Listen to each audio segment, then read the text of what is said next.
I've spent a lot of time thinking about what food does just fine without refrigeration. So you might be surprised that today's message is about two things that are kind of unexpected, but you should always refrigerate. Hi there, I'm Carolyn Sherlock, and on this episode of the Boat Galley Podcast, I'll give you two things that need to be always in the refrigerator if you want them to last and be good when you want them. Today's episode of the Boat Galley Podcast is sponsored by Marine Electronics Advisor, a service from CTEC Systems. Get unlimited expert advice as you upgrade and maintain your boat's electronics and communication system. Got questions about how to install your new AIS? Want to know if that on-sale radar will talk to your chart plotter? How to configure your new Wi-Fi extender? Embarking on a full electronics refit? Well, the Marine Electronics Advisor has you covered.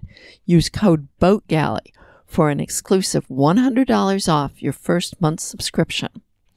Visit ctec.systems/DIY to learn more.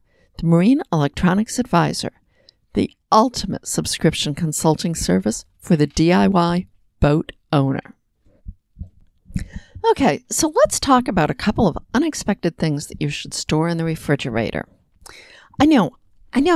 I've talked a lot about what you don't need to refrigerate, and now I'm talking about two things that you do have to refrigerate. Well, that's the way it goes.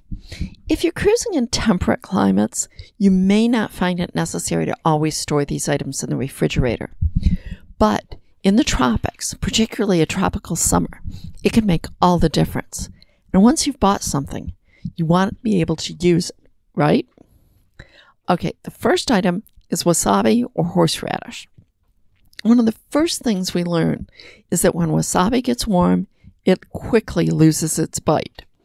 It doesn't just degrade slightly. It has all the flavor of sawdust. And the same goes for horseradish, although it has a slightly longer shelf life outside the refrigerator. Regardless of whether you use powder or paste, and even if the container is unopened, both wasabi and horseradish need to be stored in the refrigerator if they are to be stored for anything over a week. And beware of buying any wasabi or horseradish that's in stores that do not have air conditioning. Now, the second item is sealants. Whether you're in the middle of a repair job, particularly when you're a day or more from a hardware store, you really don't want to discover that the tube of sealant you need is rock hard.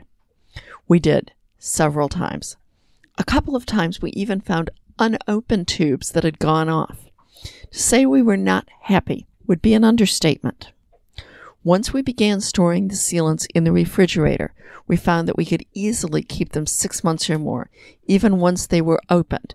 Of course, we did make sure that they were tightly resealed and usually put a layer or two of tape around the cap. On our previous boat, our refrigerator had one corner that was awkward to get to, and so we put all the little tubes into a plastic box with a lid and just stuck it back there. They don't need to be in a particularly cold section of the refrigerator, and you definitely don't want them up against a chill plate where they could freeze. Freezing is generally bad for any of these sealants, goops, whatever you want to call them. I also stuck several of the large tubes, like you use with a caulk gun, behind our drink storage bins. On our current boat, there's one little oddly shaped door storage shelf that nothing really fits on, except for sealant tubes. Perfect. Even with storing the sealants in the refrigerator, I remember checking all of them before leaving a major port if you're going to be going to places where you can't get more. We always made sure we had several fresh tubes aboard before we left the Paz to spend the summer of the Sea of Cortez, and we tried to buy from air-conditioned stores unless we knew it was something we were going to use immediately. When possible, lightly squeeze the tube before buying it to make sure that the contents are still good. The last 3 times when we went to the Bahamas, we did exactly the same thing. Made sure that we had a fresh stock and that it was still pliable when we stuck it in the refrigerator. Never had a problem, and we did have to use some along the way. Thanks for listening to this episode of the Boat Galley Podcast. I hope you found it useful and informative. Please be sure to subscribe so you never miss an episode.